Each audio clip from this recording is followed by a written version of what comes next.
If you want to know how to predict daily highs and daily lows in the marketplace, then stick around for this video because I'm going to explain exactly how you can use that in a very simple way that ICT has taught this year. So the concept we're going to use to do this is called the midnight opening range. That is a very bad circle, but you can see what I'm highlighting. So the midnight opening range is literally just a 30-minute window at the start of the day or midnight, and we can use that range to predict where the daily high or daily low, depending on our narrative, is going to form. Now, this isn't 100% accurate, obviously. It's not an everyday thing. The daily high or daily low is going to be in this range or a standard deviation of this range. But a lot of times, and I'm going to show you how many times exactly in the past week that it has happened, so that you can do it yourself and try it out for yourself and see if it's something that you want to add into your trading. This is going to be a very short video, very straight to the point. It's not an overly complicated concept. It is literally just taking a specific range within a specific time window, measuring that range and plotting it onto your chart. So what is the midnight opening range? It's pretty simple. It is literally just the first 30 minutes from midnight to 12:30.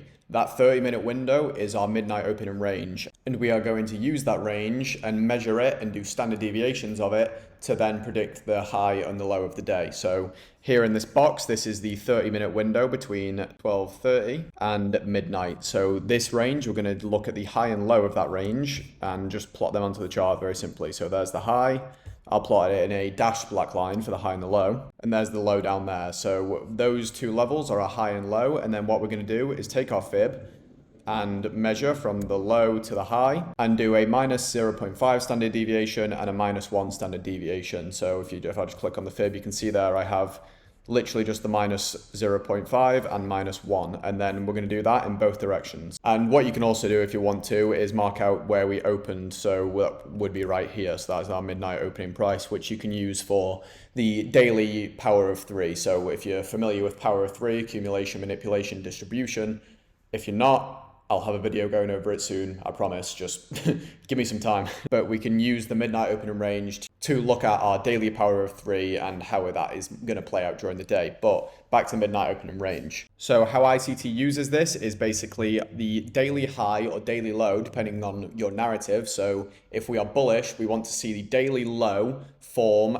around this midnight opening range. Not exactly on it, but around it. And when I say opening range, I mean the standard deviations, so the minus 0.5 and the -1 of that midnight opening range. We want to see the daily low, if bullish, form at those two standard deviation levels, and if we're bearish, we want to see the daily high form around those upper standard deviation levels. Now, like I said, this isn't an everyday sort of thing. It has got a few main things to consider. One, on days with a lot of volatility, like your FOMC days, CPI days, NFP days, those days are going to bring a lot of volatility into the market.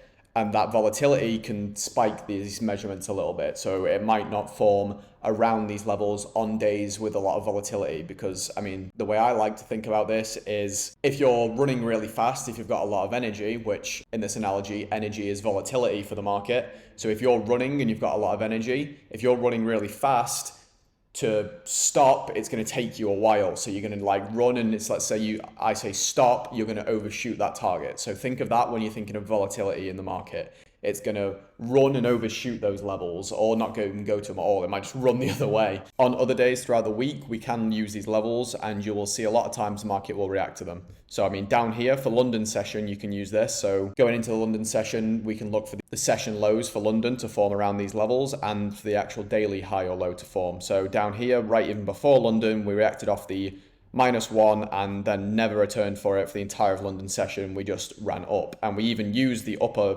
parts of the range or the standard deviation levels to then go higher. So you can kind of use them in confluence with other PD arrays like fair value gaps and order blocks, and add in these levels for a bit of an extra narrative / confluence, whatever word you want to use. So now we're on Wednesday's trading. I'm basically just going to go throughout every day this week so far and show you what's happened in regards to these levels. So Wednesday, as you can see, I've just done the exact same thing that I've just done, measured out the opening range and done the two standard deviation levels to either side. Now, if we scroll forward, we can see that it did disrespect it to this downside and then came back up. But when the New York AM session started, look exactly where that dropped. It dropped right down into that -1 level and then sprung up from there. And where did it come back down for support? the -1 level to the other side. So you can see already these levels are being used many times and might be worth you noting just to experiment with it first. And then if you notice that you're able to get a better read on the market using them, then by all means use them. And then one final example on Thursday's trade-in, high, low, standard deviation levels. Now we did disrespect it to the downside and had quite a large downwards run overnight. And then in the morning session, we recouped that run.